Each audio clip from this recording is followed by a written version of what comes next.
Hi, I'm Alex and welcome back to the Boathouse Paddle series where we look at everything concerning paddle.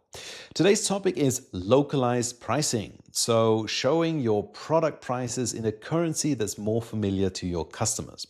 Why would you do that? Well, in general, it increases conversion. So people are more inclined to buy your product or subscribe to your product if they see a currency they are familiar with.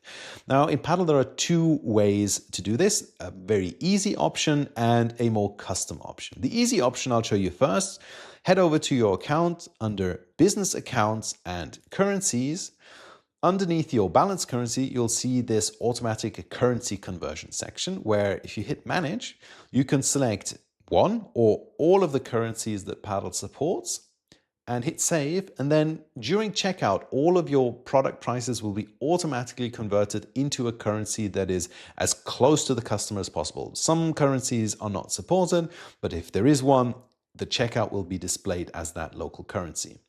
Now, one thing to note, this applies to the checkout. If you have a pricing table on your marketing website, for example, you'll need to integrate Paddle.js to get those prices displayed there in the local currency as well. That is possible. Or if you're using Boathouse, the customer portal for paddle, then those prices will be automatically reflected in your pricing tables and you don't need to add any Paddle.js configuration yourself. Now, this is the automatic way, but you can go into the catalog and into your products. And for each of the prices that you have, you can override the price for specific countries in the country-specific pricing section. So if you open that, you can go ahead and, for example, let's search for the United Kingdom. You can go ahead and say, okay, instead of $99, I'd like to display this as 80 British pounds.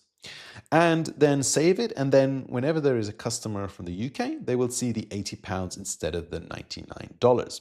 And it's as easy as that. And this is in addition to the automatic currency conversion. So these overrides will apply first. And if none is set, then the automatic currency conversion will kick in.